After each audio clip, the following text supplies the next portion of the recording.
the heart of southwestern Nigeria lies a city built on courage, a city whose very name means under the rock. Abeokuta, a land of warriors, resilience, and rich heritage. For nearly 2 centuries, Olumo Rock has stood as its silent guardian, watching over generations, wars, kings, and revolutions. But how did this great city come to be? Who were the people who built it? And why does its history still echo so powerfully across Nigeria today? Welcome to the story of Abeokuta, the city under the rock. The name Abeokuta comes from 2 Yoruba words, Abe meaning under and Okuta meaning rock. It is more than a name. It is a story of people who found refuge under the great rock, escaping the chaos of war and destruction.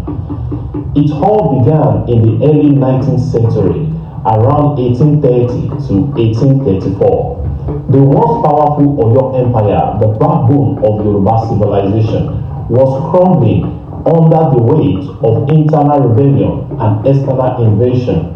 As kingdoms fell, many Yoruba groups fled southward, searching for safety and new beginnings.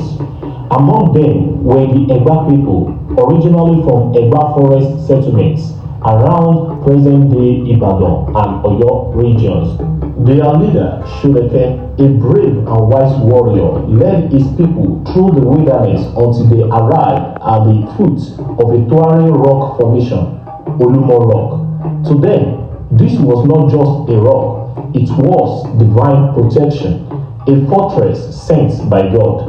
And there, they decided to build their new home, a place where no enemy could easily conquer them. They named it Abeokuta, the city under the rock. The early Abeokuta was a collection of smaller settlements, each representing an Egba subgroup, Ake, Bagura, and Ogun. Each group had its own chiefs and traditions, but they all shared one thing: survival. The Olumo Rock became more than just shelter, it became a symbol of unity and strength. During attacks, the people hide in its caves, watch enemies from its heights, and pray at its base for victory. With time, the Egba people established a political system known as the Egba United Government, one of the earliest examples of indigenous democracy in West Africa. At the top stood the Alake of Egba land, who served as the spiritual and political leader. Supporting him were powerful chiefs and the Ogun Council, who ensured justice, law, and order. This confederation allowed Abeokuta to thrive, a rare achievement in an era of chaos and war. But peace did not come easily. Soon, Abeokuta's existence was threatened by one of the most fearsome military powers in West Africa, the Kingdom of Dahomey. The Dahomeys, under their powerful kings like Gezo and Glele, launched repeated attacks in the 1840s and 1850s. Their goal is to capture slaves and expand their territory into Yoruba lands. The fiercest of this battle occurred in 1844 and again in 1851. The Dahomey army, known for its deadly female warriors, the Amazons, marched toward Abeokuta armed with muskets and machetes. But the Egba people were ready. With Olumo Rock as their fortress and divine symbol, they fought bravely. Men, women, and even children played their parts, defending their land with stones, arrows, and faith. When the dust settled, Abeokuta stood victorious. The defeat of the Dahomey army became legendary across Africa. Abeokuta was known as the Unconqueror's City, a title it still carries proudly. After the wars, a new kind of battle began, not of swords or spears, but of ideas and beliefs. In 1842, the first group of Christian missionaries from the Church Missionary Society arrived in Abeokuta. Among them were Reverend Henry Townsend, Reverend Goma, and the remarkable Samuel Ajayi Crowther, a Yoruba ex-slave who had been freed, educated in Sierra Leone, and ordained as a clergyman. These missionaries were warmly received by the Egba leaders, especially by Alake Shodeke, who saw their presence as an opportunity for education and modernization. The missionaries built St. Peter's Cathedral at Ake, the first church building in Nigeria, and later founded Abeokuta Grammar School, one of the earliest secondary schools in West Africa. They introduced Western education, printing presses, and the first Yoruba Bible translation, thanks to Ajayi Crowther. This ushered in a new era of learning, religion, and social transformation. Abeokuta became a center of literacy, civilization, and early Christian faith in Nigeria. While many African societies struggled under colonial domination, Abeokuta managed to retain a remarkable degree of independence through the Egba United Government, formed in 1898.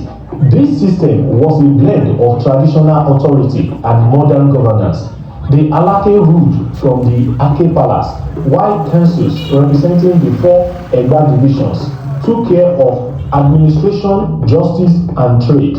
They even had a newspaper, Iwe, founded in 1859 by Reverend Townsend. It was the first newspaper in Nigeria, printed right here in Abeokuta. For a time, the city operated almost like an independent state, with its own laws, courts, and organized structure. However, by 1914, when the British merged the Southern Protectorates to form modern Nigeria, the Egba government was absorbed into the colonial administration.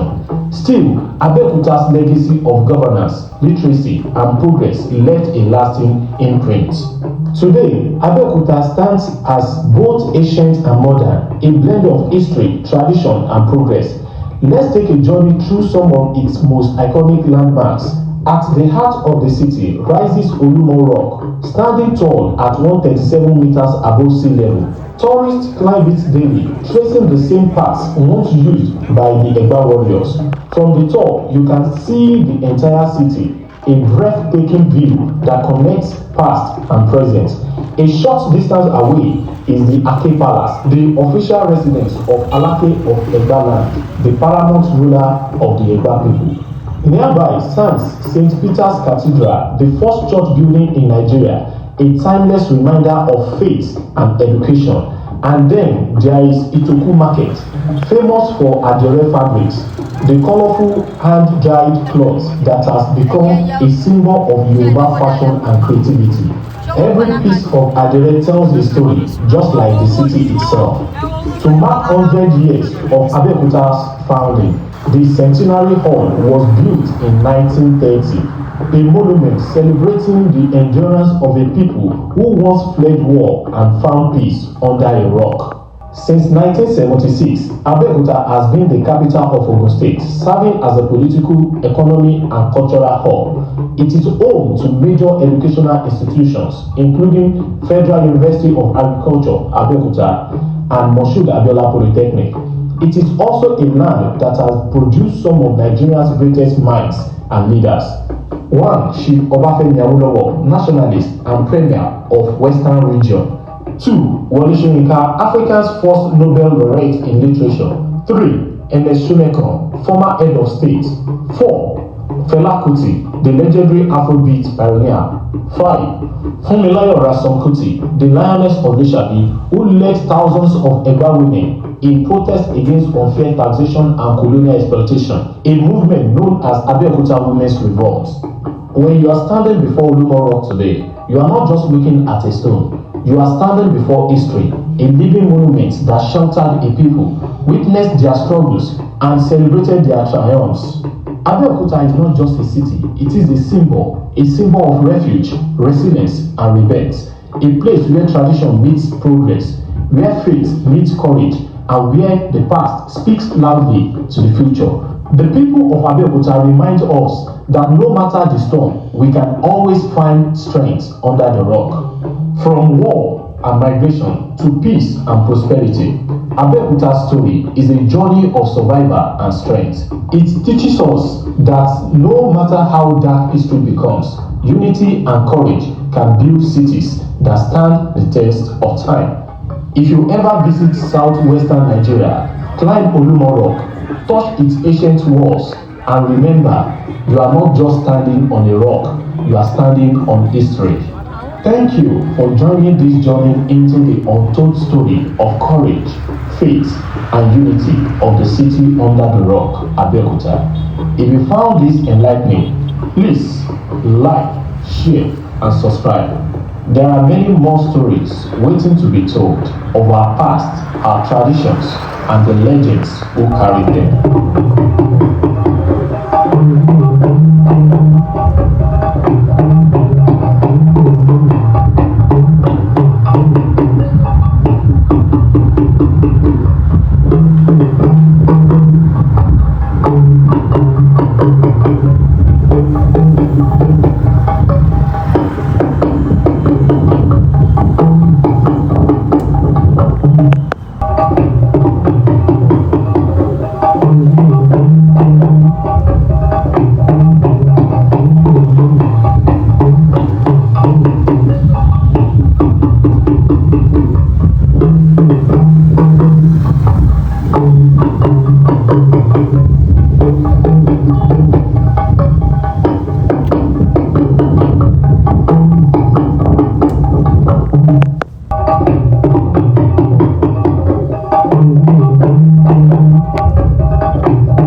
Thank you.